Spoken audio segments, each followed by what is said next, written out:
Hello दोस्तों, आपका स्वागत है हमारे चैनल फिल्मी स्टोरी में। दोस्तों, बॉलीवुड के इतिहास में बहुत कम ऐसे अभिनेता हुए हैं जिन्होंने सफलता की ऐसी ऊंचाइयों को छुआ होगा कि लोग उन्हें अगले सुपरस्टार के रूप में देखने लगे थे। लेकिन क्या आप जानते हैं कि एक ऐसा अभिनेता था जो अपने करियर के सबसे सुनहरे दौर में सब कुछ छोड़कर चला गया था। नाम, शोहरत, पैसा, सुपरहिट फिल्में, सब कुछ उसके कदमों में था, फिर भी उसने बॉलीवुड को अलविदा कह दिया। हम बात कर रहे हैं विनोद खन्ना की, एक ऐसे अभिनेता जिन्होंने विलन बनकर शुरुआत की और हीरो बनकर राज किया फिल्म इंडस्ट्री में, संन्यास बनकर और फिर भी वापस आकर इतिहास रच दिया। तो चलिए जानते हैं विनोद खन्ना की पूरी कहानी। दोस्तों, विनोद खन्ना का जन्म 6 अक्टूबर 1946 को पेशावर में हुआ था, जो आज पाकिस्तान में है। देश के विभाजन के बाद उनका परिवार भारत आ गया और फिर मुंबई में बस गया था। बचपन में विनोद खन्ना बहुत शर्मीले स्वभाव के थे। कहा जाता है कि स्कूल में उन्हें मंच पर जाने पर भी डर लगता था, लेकिन एक दिन स्कूल में नाटक में उन्होंने जबरदस्ती भाग लेना पड़ा। यही अभिनय का बीज उनके मन में पड़ गया था। जब उन्होंने अपने पिता से कहा कि वह अभिनेता बनना चाहता है तो परिवार खुश नहीं था। उनके पिता चाहते थे कि वह पारिवारिक कारोबार संभाले, लेकिन विनोद खन्ना अपने सपनों के लिए अड़ गए थे। आखिरकार परिवार में उन्होंने 2 साल का समय दिया और यहीं से शुरुआत हुई उनका संघर्ष। साल 1968 में उन्होंने पहली फिल्म की, मन का मीत। दिलचस्प बात यही है कि इस फिल्म में उन्होंने हीरो न बल्कि खलनायक का किरदार निभाया था। उनकी दमदार स्क्रीन प्लेजर का देखकर फिल्म इंडस्ट्री का ध्यान उनके ऊपर आकर्षित हो गया था। इसके बाद उन्होंने कई फिल्मों में विलन के रोल किए। लेकिन दोस्तों, विनोद खन्ना सिर्फ एक विलन बनकर नहीं रहना चाहते थे, उनका मंजर कुछ और था। धीरे धीरे उन्होंने मुख्य अभिनेता का रोल मिलने लगा। फिर आया 1970 का दशक और फिर देखते ही देखते विनोद खन्ना बॉलीवुड के सबसे लोकप्रिय अभिनेता में शामिल होने लगे थे। मेरा गाँव मेरा देश, अचानक, हेरा फेरी, अमर अकबर एंथनी और कुर्बानी जैसी फिल्मों में उन्होंने सुपरस्टार बनकर दिखाया। उस दौर में उनकी लोकप्रियता इतनी बढ़ चुकी थी कि लोग उन्हें अमिताभ बच्चन का सबसे प्रसिद्ध मानना लगे थे। कई फिल्म विशेषज्ञों का मानना था कि यह अगर कोई अभिनेता अमिताभ बच्चन को टक्कर दे सकता है तो विनोद खन्ना ही थे। उनकी व्यक्तित्व और अभिनय की आकर्षक और जादू का लोग सिर चढ़कर बोल रहा था। उनकी व्यक्तिगत अभिनय और आकर्षण का जादू लोगों के सिर पर चढ़कर बोल रहा था। लेकिन दोस्तों, यहीं से उनकी जिंदगी ने ऐसा मोड़ ले लिया जिसकी किसी ने कल्पना भी नहीं की थी। जब उनका करियर अपने चरम पर था तब उनकी रुचि आध्यात्मिक की ओर बढ़ने लगी थी और शोर की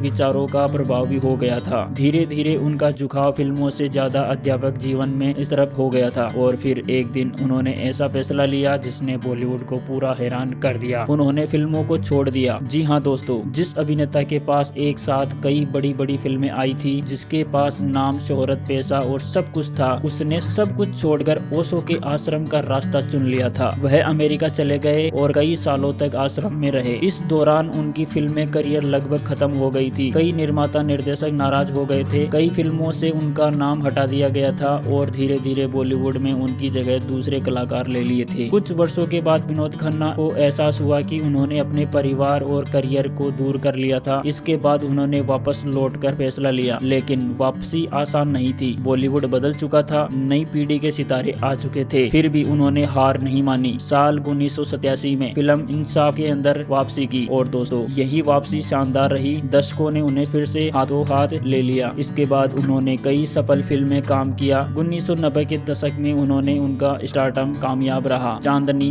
जुर्म, दयावान जैसी फिल्मों में उन्होंने लोकप्रियता को बनाए रखा। फिल्मों के साथ साथ उन्होंने राजनीतिक में भी कदम रखा। वह विनोद खन्ना के रूप में सक्रिय हुए। उन्होंने पंजाब के गुरुदासपुर के चुनाव में लड़ने लगे थे, संसद बने। बाद में केंद्र सरकार में मंत्री बन रहे थे। दोस्तों, जीवन में उन्होंने सफलता भी देखी, संघर्ष भी देखा और ऐसे फैसले भी ले लिए जिससे चर्चा आज तक रहती है। फिर आया साल 2017। 27 अप्रैल 2017 को विनोद खन्ना ने इस दुनिया को अलविदा कह दिया। उनके निधन की खबर सुनकर पूरा देश भावुक हो गया। एक ऐसा अभिनेता चला गया था, अपनी जिंदगी में तरीके से जी रहा था। आज भी जब बॉलीवुड के सबसे हैंडसम और सबसे प्रतिभाशाली और सबसे अलग सुपरस्टार के स्टारडम में बात करते हैं तो विनोद खन्ना का नाम सम्मान के साथ लिया जाता है। उन्होंने यह साबित किया कि सफलता सिर्फ शोहरत का नाम नहीं है, बल्कि अपने मन की राह चुनने का साहस भी सफलता का रूप है। दोस्तों, आपको विनोद खन्ना की कौन सी फिल्म सबसे ज्यादा पसंद है? क्या आपको लगता है कि अगर उन्होंने बॉलीवुड न छोड़ा होता तो वह ऐसे दौर के सबसे सुपरस्टार बन गए थे? अपनी राय हमारे कमेंट बॉक्स में जरूर बताएं और ऐसे ही बॉलीवुड की अनसुनी और प्रेरणा प्रेरणादायी कहानियों के लिए हमारे चैनल फिल्म स्टोरी को सब्सक्राइब करना ना भूलें और बेल आइकन को जरूर से प्रेस करें। मिलते हैं एक और नई वीडियो के साथ में। Thanks for watching.